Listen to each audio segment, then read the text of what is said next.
Far out in space, humankind once believed it could glimpse the symbols which, in their cycle of time, influence individual circumstances. They shape an inexorable fate, homeland, that determines all that is temporal. From an astrological perspective, we are now at the end of the age of Pisces and entering that of Aquarius. This could, it is hoped, no longer be governed so much by opposites, the two fish, but by the image of a cosmic human being, the Self.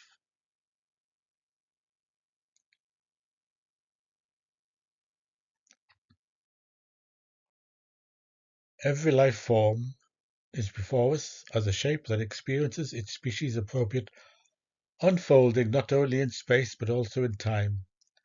Living beings are, in a certain sense, time-formed like melodies. Portman. When a plant blooms, it changes its internal state of time.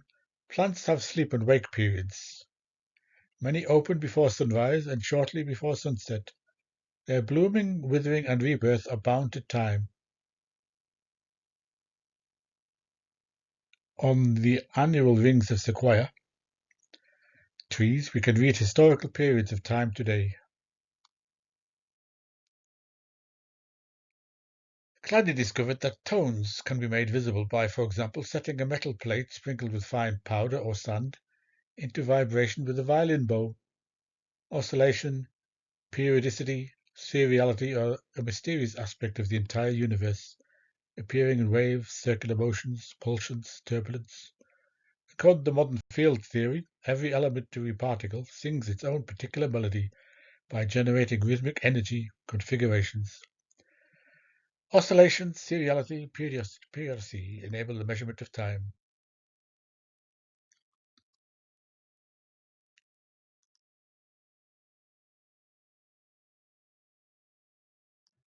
All animal life reveals changes in form over time.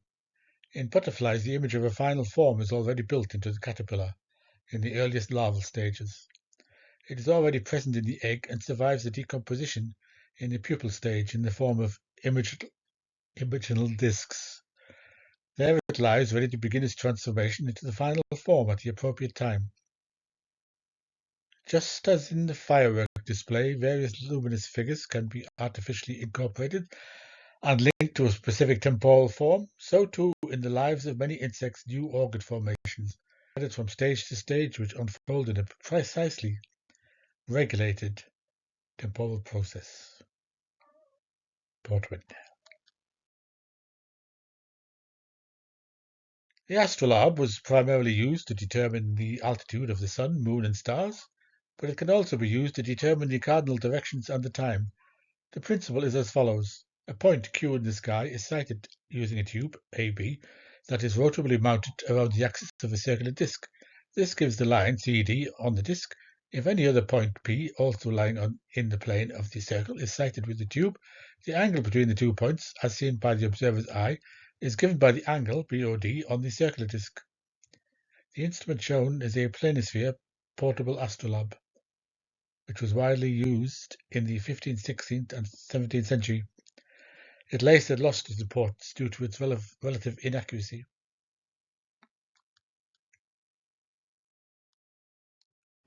Before the invention of the gear, no clock could be built. Around 900, 1900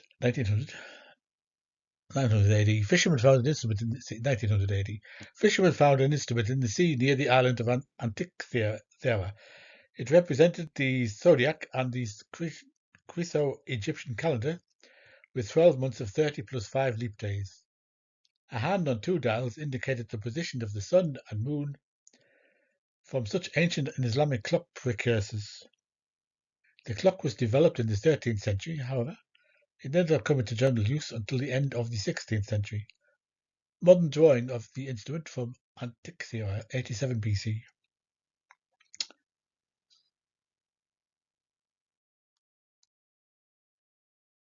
Drawing of the Aztec calendar zone from 1479 AD, made of basalt. In the center is the face of the sun god who creates time. His claws on the right and left hold human hearts because the sun needs human blood to maintain its course in the sky. In the rectangular fields in the corners are inscribed the dates of the 4 earlier already past suns, world ages. At the top of the outer ring is the date, 13 reeds, on which the current sun came into being. The first ring around the claws on the 4 fields contains 20 hieroglyphs, the 20 Aztec day names. The next ring contains 8 V-shaped sunbeams, which represent jade and turquoise and symbolize something precious and the blue sky. The first ring contains the 2 fire serpents that meet head to head at the bottom. They embody the opposing principles of cosmic energy.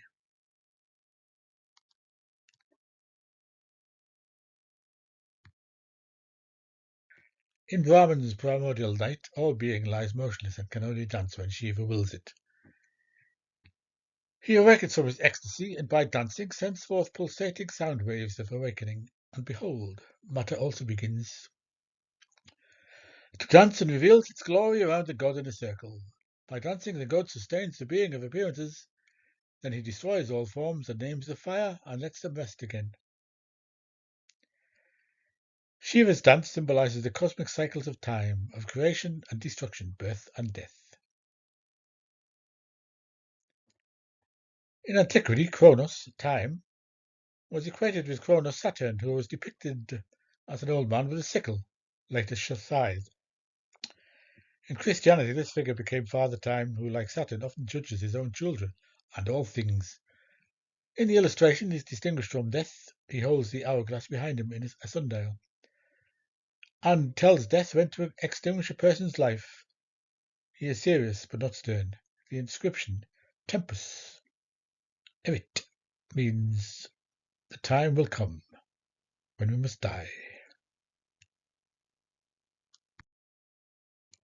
In the inner sanctum of the Batal Dayal temple, near Aihole, in India, is this image of the goddess Durga, who was equated with Kali, Shiva's consort. Kali is associated with the feminine form of the Sanskrit word Kala, meaning time.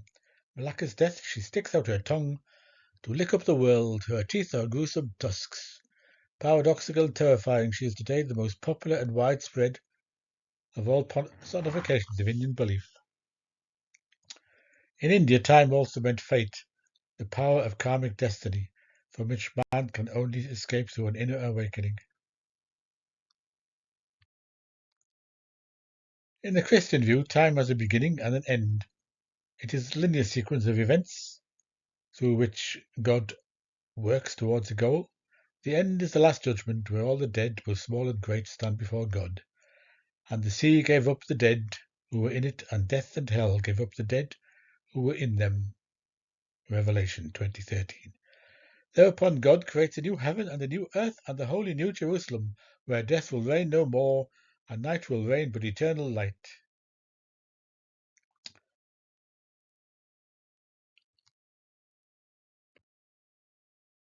Shiva, the all-encompassing Mahasvara, as Trimurti, in his triple form, simultaneously embodies Brahma, the creator, Vishnu, the preserver, and Kalavadu, the destroyer. On his forehead he has the third eye. His hairstyle is that of an ascetic, and he wears the snake as an ornament.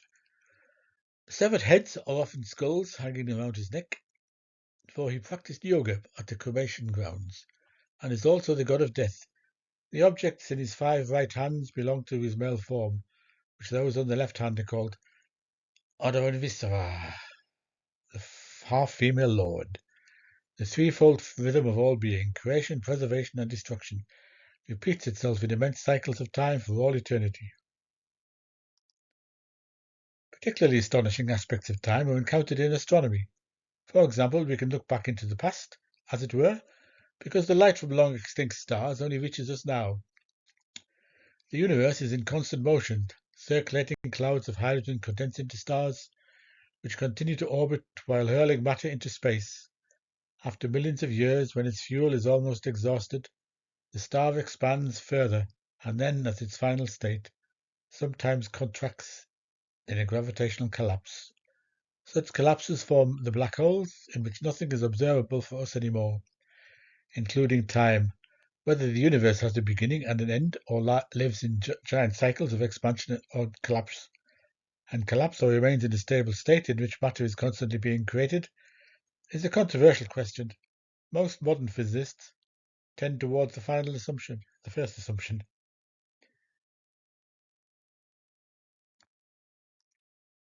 All is one, one is all. Whoever retains this no longer worries about their own fulfillment. The believing mind is undivided. Undivided is a believing mind. Here words fail, for there is no past, present, or future anymore.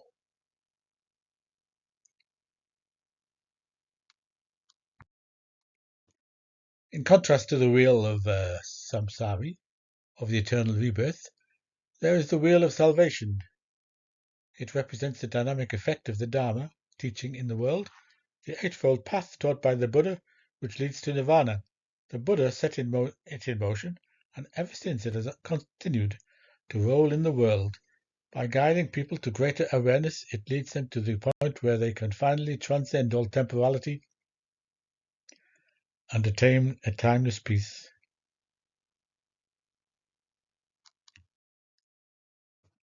Themes. The Greeks equated the primordial god Kronos, Saturn who devised his children, with Chronos, time. They depicted him as a stern old man with a scythe. In the Christian Middle Ages, he became the personification of time, a dark aspect of the deity itself. His hourglass reminds us of the transience of all being, time.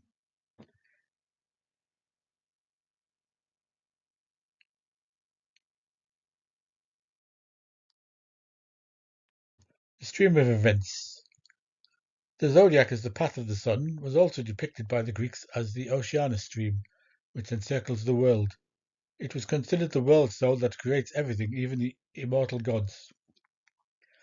Later, Oceanus was equated with the Persian god Zervan, Greek Aeon, the god of eternal time and long-lasting time, a creative, all-encompassing world spirit. The celestial stream Oceanus was also depicted by the Greeks and Egyptians as a serpent.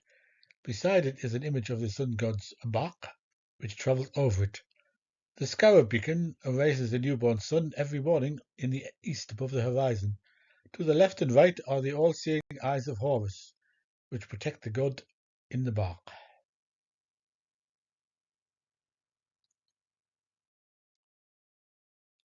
The zodiac on the snake, Ouroboros, that curls its tail embodies eternity and the limits of the universe. Below it one sees a double lion, Ruti, yesterday and tomorrow, who brings about resurrection and carries the newborn sun god.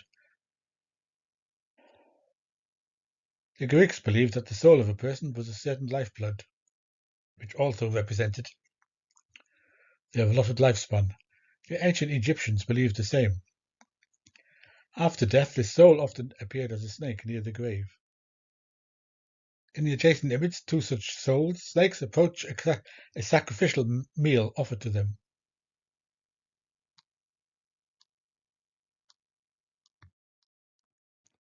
The Mithraic mysteries were, at the time when Christianity began to become a world religion, its powerful rival.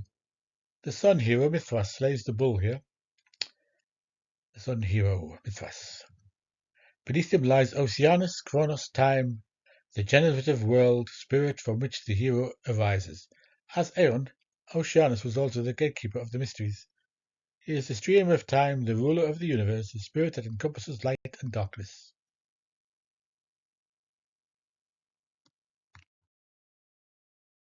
After Christianity triumphed, Oceanus was often depicted as a figurehead of Christ, but he now only signified the ocean, the father of all flows and springs.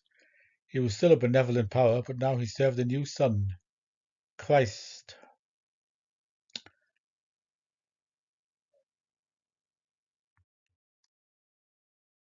Inspired by the archetypal image of the flow of time, humankind began to measure time by the mark in the flow of a flowing substance or the creeping of fire. The principle is to measure the gradual decrease of a substance flowing from an upper vessel into a lower one. However, water clocks were inaccurate because water gradually flows more slowly as the pressure decreases at the top. Before humankind came to view the clock as a purely mechanical device, it knew that the flowing substance and time were not its own creation.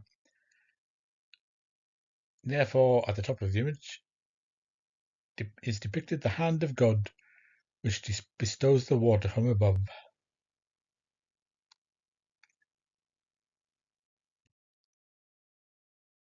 Time was not once absolute, for it could be changed by miracles, and that is, interventions from eternity.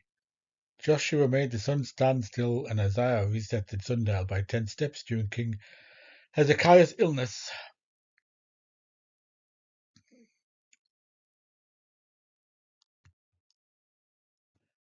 The Tower of the Winds in the marketplace of Athens, 75 BC. It contained 9 sundials and a weather vane, a water clock, and other instruments. The water clock contained a circular disc with a star chart and a model of the sun, which was set in motion by water power behind a round wire mesh. The horizon. The purpose of this structure was not only to measure time, but also prove the form element theory. It was a model of creation. Time was not once absolute, for it could be changed by miracles, that is, interventions from eternity. Joshua made the sun stand still. Isaiah reset the sundial by the 10 steps during Hezekiah's illness. Reconstruction of the water clock at Tesupuyuzi. Oceanus and the sun god. The small figures are Erotus, embodying the fleeting moods of love.